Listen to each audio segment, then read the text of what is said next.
J'ai toujours mon projet d'installation au 1er juillet 2025 et en attendant je fais du vacher de remplacement, donc ça me permet de voir pas mal de fermes, surtout des systèmes de traite différents, c'est ce que je voulais voir, et puis de la pratique sur les vaches. Je suis salariée dans une ferme où je fais autant la traite, le soin des animaux, des veaux, je fais aussi un peu de commercialisation et transfo en bovin.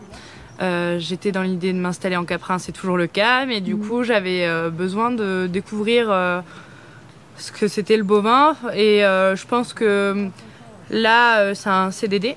Je pense que du coup je vais aller au service de remplacement pour continuer de voir plein d'autres systèmes et j'aimerais aussi tester les brebis, le porc, que ce soit de la transfo parce que là c'est transfo laitière.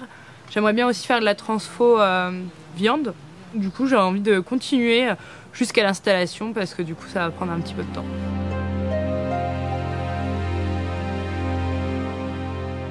C'était parce que j'avais de l'expérience en agricole et donc j'avais ce statut d'ouvrier qui était un peu frustrant parce qu'on donne beaucoup de son temps. De toute façon le salaire est pas, même en tant qu'ouvrier, il n'est pas forcément présent et donc du coup je me suis dit pourquoi pas faire ça pour moi parce que les relations avec les patrons c'est toujours une hiérarchie, on reste ouvrier, on peut pas prendre des initiatives, faire comme on a envie. Et là donc du coup je me suis dit faire ça pour moi et d'avoir la liberté de choisir de ce que je vais faire avec l'élevage. J'ai choisi cette formation-là parce que c'était en présentiel et puis surtout moi j'avais besoin de revoir toutes les bases de A à Z en élevage et à peine un an du coup c'était un peu court et la formation est quand même assez complète. Ça manque peut-être un peu de pratique mais c'est à nous aussi d'essayer de pratiquer en stage. Pour une reconversion professionnelle le format est bien adapté.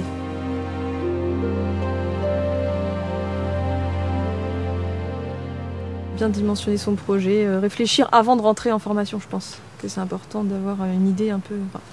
moi pour ma part c'était tout tracé mais je pense que c'est quand même bien d'avoir une idée avant.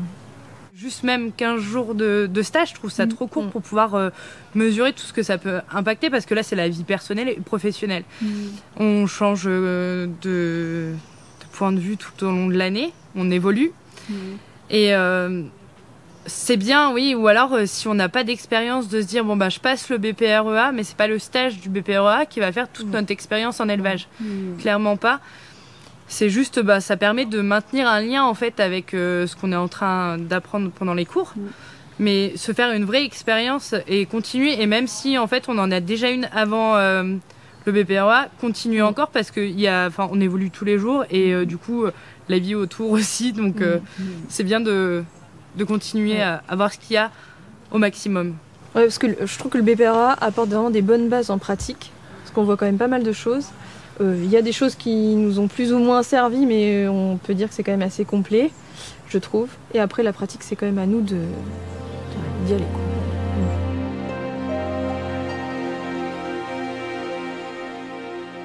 Dans le Caprin, on en voit beaucoup, parce que c'est pas comme investir dans un petit troupeau de bovins. C'est quand même accessible si on met les moyens, même si on n'a pas trop d'argent, c'est quand même accessible. Mais ça reste une bête fragile. Si t'as pas les bases de comment gérer certaines choses comme le parasitisme, l'alimentation, la repro, tu vas forcément avoir de la casse et du coup ça va se retrouver sur ton côté économique. Donc et puis en plus on est focus dans notre truc tout le temps. On a des œillères et de sortir de ces œillères et de voir un peu plus loin. Pour moi ça me paraît même l'échange de groupe, ça me paraît indispensable. Même au-delà de la capacité agricole pour les aides, je trouve que se lancer comme ça sans se former, moi ça me paraît compliqué. Parce que comme tu disais Anne, on voit quand même pas mal de choses, des aspects plus techniques et ça a une répercussion économique aussi sur notre système. Et je pense qu'il faut avoir des connaissances au moins à la base et puis au-delà de ce qu'on apprend, échanger avec les autres aussi qui ont des projets similaires, des fois ça peut nous apporter des petites choses en plus, quoi.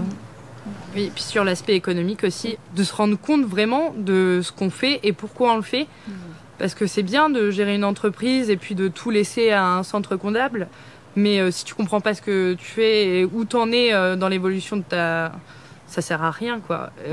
Tu peux te tirer un salaire même si t'as pas les moyens de te le tirer. Et puis d'un beau jour, tu vas avoir des sacrées surprises. Donc ouais, non, on a... La partie comptable, c'est au goût de chacun. Moi, j'adore ça. Hein. Mais du coup...